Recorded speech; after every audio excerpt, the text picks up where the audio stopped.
Political opponents were sent to concentration camps en masse. National Socialism was beginning to reveal its true colors.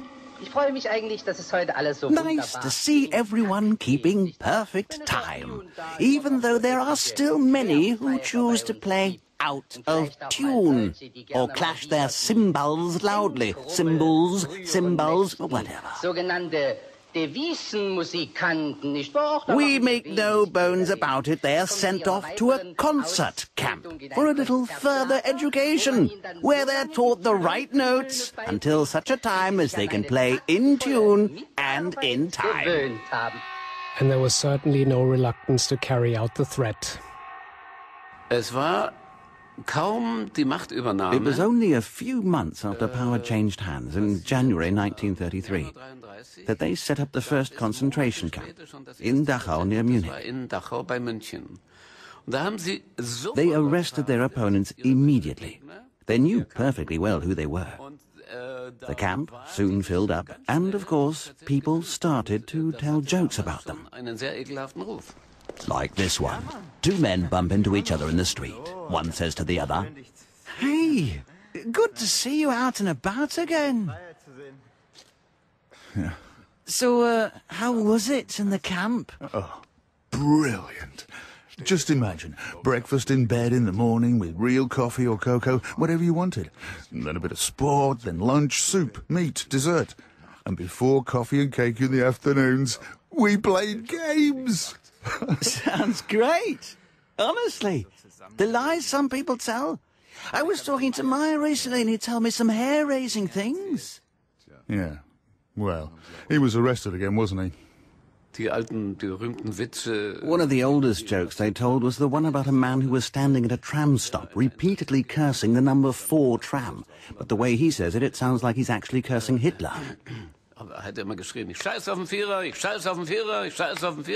Führer, or number 4, sounds like Führer.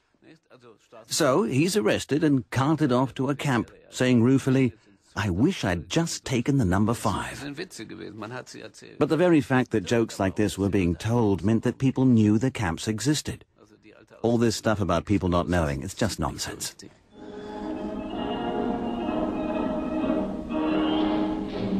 After the Führer's power was consolidated, German society was militarized.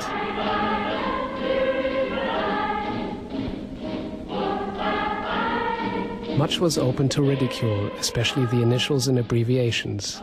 Nazi itself was a rather strange abbreviation of National Socialist.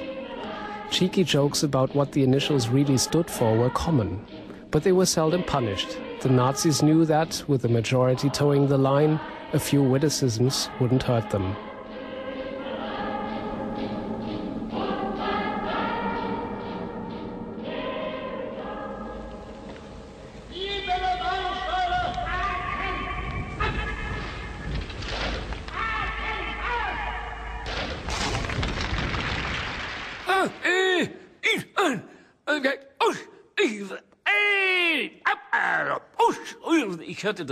That's what it sounded like to me. So, of course, I copied them. It didn't make me very popular with my Hitler Youth leaders, but what else could you do except make fun of it? You had no idea what they wanted. So when they said, left, right, it sounded like, deaf, die, deaf, die. It was hilarious. The military's hilarious anyway. Some people found the whole situation less amusing. I don't find anything funny about them. I think they were one big criminal organization. So I might as well laugh about Al Capone or any other big gangster boss. Well, times are much healthier. We've got firm leadership now, and we can hardly claim to be infirm. They've got us pretty firmly by the balls. But don't say I said so.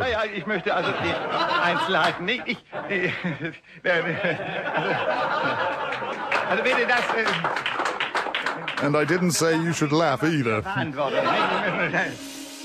Fink himself was finding little to laugh about under Nazi rule. His lampooning cabaret acts prompted a crackdown by the authorities. His career was restricted to bit parts in movies. In one especially insipid comedy, he plays this sleazy paparazzo. Guten Tag, Frau. Ja, ich weiß wirklich nicht. Bauer von lokalen Nachrichten. Richtig. Richtig, Herr Bauer. Wohl auf prominenten Jagd. Ja, ja. But his next film, April Fool, ended up with the blackest humor for Fink. He was arrested by the Gestapo on set and taken away. Wieso? Wie kommen Sie darauf? Aber das weiß doch jeder. Einmal musste es ja so weit kommen. Ja, es ist nämlich so weit gekommen. Wollen Sie mal sehen? Hat erzählt, dass einmal in die Prinz... Afterwards, on stage, he related how he was taken to the Prince Albrecht Street, to the dreaded Gestapo headquarters. In Deutschland. Da haben sie ihn da geholt und As he told it, suddenly, this very tall chap, an SS member, appeared, towering over me, and frisked me up and down so expertly and so fast, I thought he had 8 hands. Then he asked, "Have you got any weapons?" And I replied, "Why? Will I need them here?" Wieso braucht man hier welche? Fink was officially accused of ridiculing the political leadership. After a Gestapo hearing, he was immediately committed to a concentration camp. But this comedian wasn't easily cowed and kept his fellow sufferers' spirits up with his grim humor. "We needn't be afraid of the concentration camp. We're already in it," he joked. After 6 weeks in the camp, Fink was summoned to appear in court and commanded to act out the offending sketch with a colleague. Fink is a tailor supposedly taking a client's measurements. How may I serve you, sir? Serve. Everyone wants to serve. I need leisure wear. Preferably warm. There's something chilling in the air. For camping, sir. Camping? No, nothing to do with camps. A suit, perhaps. A nice uniform pattern. Uniform? Heavens, no, I'm up to here with the military. Well, I've got some good brown cloth in store. I fear there's something in store for us all. Oh, very well, but not mustard. Right arm up, please, sir. Make a fist, please, sir. That's 18, 19. And now with outstretched hand. 33. The measurements are a sly reference to the communist unrest in 1918-19 and the year the Nazis seized power in 1933. Why haven't you put your arm down? What's all that about, eh? Rights suspended. What this hinted at, of course, was the suspension of civil rights under Nazi rule. In court, though, Fink defused the punchline with a subtle word change. The state prosecutor corrected him, saying, "That should be rights suspended," to which Fink countered, "You said it, not me." Amidst general laughter, the case was dismissed and Fink was released. But with the Catacombs Club closed, Werner Fink had to find a new employer. Hat gesagt, ich bin zum Chef gegangen, der Werner.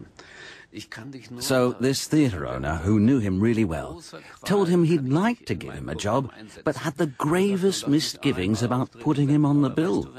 It would be his head on the block if Fink said anything out of place.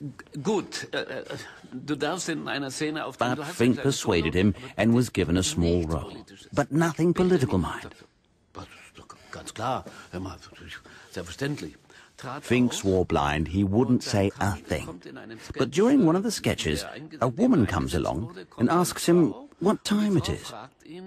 And without even looking at his watch, he replies, "Oh, that he's not allowed to say anything about these times." Über die Zeit nicht sprechen. But no one need refrain from laughing. Just make sure you don't go laughing on your own. We must all laugh nicely together. And if anyone laughs at the wrong time, don't blame me. A comedian much more palatable to the authorities was Weiss Ferdl. Cabaret theatres echoed to the heavy-handed humor of his staunchly Nazi acts. Ja, aber das ist doch schließlich deine Sache.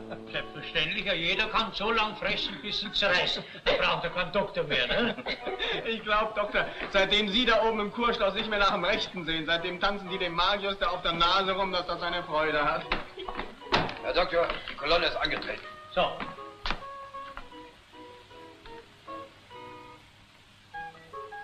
Hat die Mannschaft auch Gasmasken? Jawohl, Herr Doktor. By common consensus, his setups and punchlines were both obvious and lame. Laughing at Hitler was becoming increasingly dangerous. Political jokes were labeled treason, and the nature of the punishment was left entirely up to the state.